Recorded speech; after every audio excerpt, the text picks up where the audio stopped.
안녕하십니까. 이 시간에도 실전 사주풀이, 실제 인물의 사주 팔자를 가지고 그 상식적이고 현실적인 방법으로 사주 해석을 해보도록 하겠습니다. 우선 그 사주 공부를 하고 사주 분석을 하는 데 있어서 어떤 정해진 룰은 없습니다. 학문도 여러 가지 학파가 있고 이론도 여러 가지 이론이 많습니다. 그러나 어떤 이론을 선택하더라도 그것은 자유입니다. 단 어떤 이론도 완벽한 이론은 없습니다. 왜? 명리학이 다분히 형이상학적인 학문입니다. 그러나 형이상학적이라는 것은 그만큼 학문의 깊이가 깊다는 뜻이지 오리무중이다 이런 뜻은 절대 아닙니다. 무조건 학문은 학문이 맞습니다. 그러나 자연 학문이라는 거, 자연 과학이라는 거, 우주 진리라는 거 이런 어떤 이런 것을 내포하고 있는 이런 것으로 토대가 된 학문이기 때문에 다분히 형이상학적인 부분이 상당히 있다. 그렇더라도 진리는 상식은 뭔가 변하지 않는 법이니까 그래서 그 어떤 진리와 상식의 논리 정연함의 기준점을 두고 그다음에 형이상학적인 부분은 많은 경험에서 통계와 통찰로 인해서 얻어내야 될 것이다 이렇게 생각하시면 되겠습니다. 자, 우선 오늘은 또 현실적인 사주를 가지고 실제 인물을 가지고 간결하고 또 상식적인 그런 어떤 분명한 어떤 분명히 드러난 그런 어떤 경우의 수만 가지고 사주풀이를 해보도록 하겠습니다. 명은 본명입니다. 경자년, 을유월, 경신일, 경술시. 자, 이 사주는 어떤 똑같은 명조일자도 금명이냐 곤명이냐에 따라서 울로의 방향이 많이 달라지고 또 금명이 갖추어야 할 기본적인 어떤 묵시적인 조건과 또 곤명이 갖추어야 할 또 기본적 어떤 묵시적 조건이 또 때로는 사무 또 다르다는 거, 다를 수 있다는 걸 항상 염두에 두어야 되기 때문에 분명히 금명, 곤명을 먼저 인지하고 사주풀이에 접근해야 될 것이다. 이렇게 보면 됩니다. 사주풀이는 어떤 다양한 이론을 물론 좀 섭렵을 하면 좋겠죠. 한 가지 이론만 주구장창 파고들어도 또 나쁘지는 않습니다. 그러나 완벽한 이론이 없기 때문에 그래서 뭔가 다양한 것을 좀 접목하는 것이 좋겠다. 단 다양한 이론을 접목하되 사주 명리의 본질에서 벗어난 이론들은 웬만하면은 취하지 않는 것이 현명한 공부고 현명한 방법이다 이렇게 생각합니다. 그런 개인적인 생각입니다. 자, 이 명조도 사사로운 어떤 논리는 방법은 거두절미하고 경금이라는 인물이 그 가을 중추라고 하죠. 가을의 한 중심에 중간에서 태어났으니까 사실 가을은 금이 완성되는 그런 또 자기 본질의 어떤 그런 바탕을 견고하게 하는 그런 계절이기 때문에 대단히 신강한 우리 흔히 말해서 신강신약 이런 얘기 많이 하죠. 그러나 또 말씀드릴 것은 운명감명에 너무 신강신약에 치우친 감명은 또 많은 오류를 범하게 되니까 그 또한 또 다양한 이론을 공부하면서 어떤 실전 뭔가 경험이 있어야지만이 스스로 체득하고 터득할 수 있는 내용이다라는 것도 곁들여서 말씀드립니다. 자, 경금이라는 존재감을 가진 인물이 금이 금의 계절에 여기서 양인이다 이런 얘기는 함부로 그렇게 그냥 중요하게 저는 다루지 않습니다. 그냥 왕성한 금의 계절에 또 금의 날에 일지 말하는 겁니다. 경금 주인공이 금의 날에 또 금의 달에 이렇게 태어났다 하면은 벌써 그 주인공의 어떤 기본적인 아주 원초적인 존재감은 대단히 강하고 탄탄하고 독립심이 있다. 또 자립심이 있다. 이렇게 보면 됩니다. 거기다가 다른 데도 보니까 연간에도 경금이 투관되어 있고 또 금을 도와주는 그런 토도 있고 뭐 요런 정도로 사주가 형성이 되어 있는데 그 사주 구조 자체가 주인공의 본질이 대단히 강하죠. 우리가 운명 해석에 있어서의 그 기초적인 상식은 강한 기운은 그것을 좀 다듬어 줄 수 있는 그런 우리가 흔히 말해서 관살이라고 하죠. 관성이나 편관이나 정관, 관살. 강한 기운은 우선 나를 좀 더 세련되게 다듬어 줄 수 있는 통제하면서 뭔가 이끌어 다듬어 줄 수 있는 그런 관성이 필요한데 그래서 관성이 있냐 없냐 보니까 시간의 편관이라는 어떤 그런 관성이 있다. 또 그렇지 않으면 강한 기운이면은 그것을 뭔가 이렇게 유통시켜서 물건으로 얘기하면 사용을 해야지 값어치가 있듯이 그 에너지도 아무리 강하더라도 그것을 유용하게 사용하지 않으면은 그건 아무 무용지물입니다.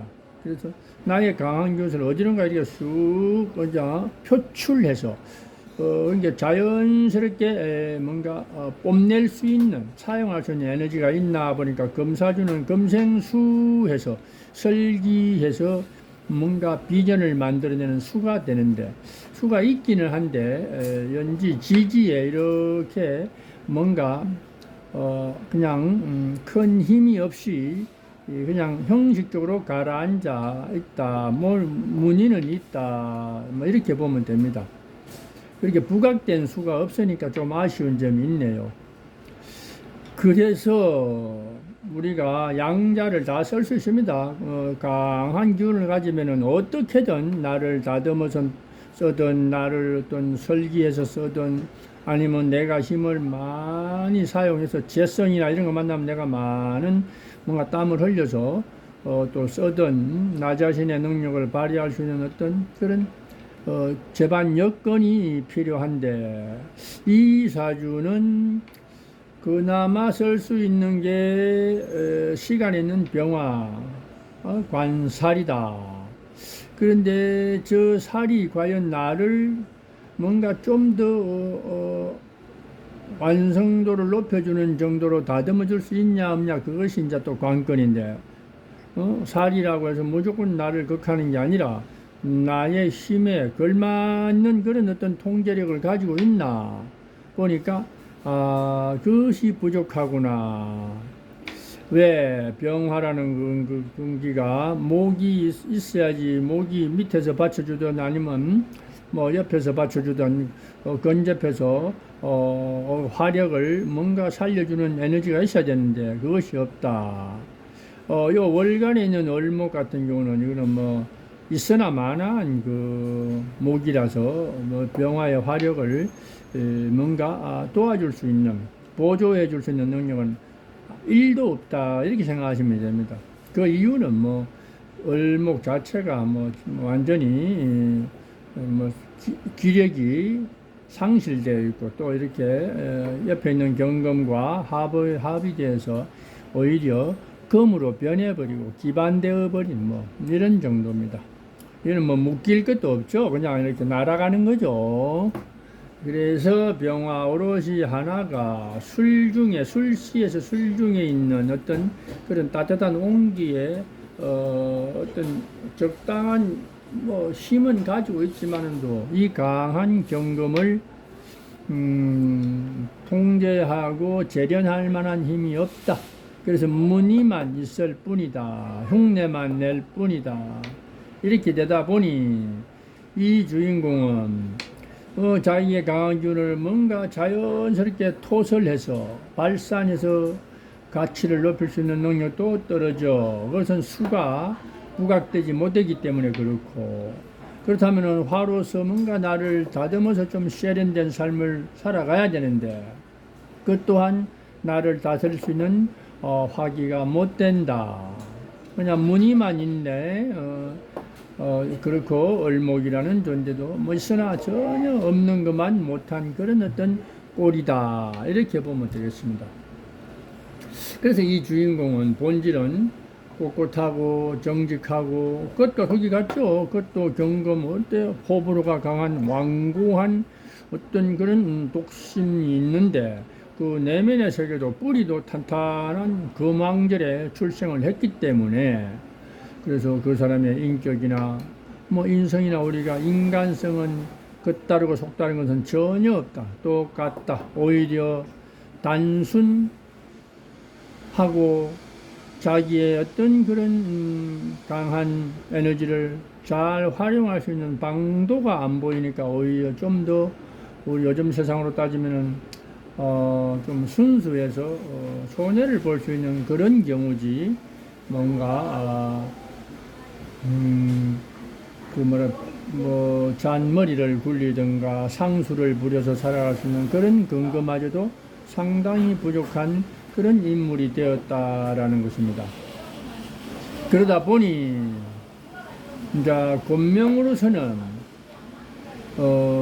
결혼도 하고 뭐 또 배우자도 만나고 여러 가지 이런 경우의 수가 생기는데 그래서 오히려 혼자 있을 때는 처녀라면은 당당하게 살아갈 수 있는 그런 어떤 기백이라도 유지가 되지만은도 결혼 후에는 쓸데없는 나약한 관성도 내 운에 있으니까 또 그런 인연을 만나서 뭔가 내가 또 받아들여야 되고 또 안고 가야 되고 또 사회생활을 하면서 인간관계, 대인관계에 있어서도 내가 뭔가 강한 자존심이 있어서 주체는 될 수 있으나 어디 가서 일을 하더라도 그러나 우리가 인덕이라고 하는 차원에서는 내가 항상 베풀고 뭔가 남을 보듬고 배려하고 해서 나의 위치 입지를 유지해야 되지 남한테 뭐 조금이라도 혜택을 보거나 인덕을 보거나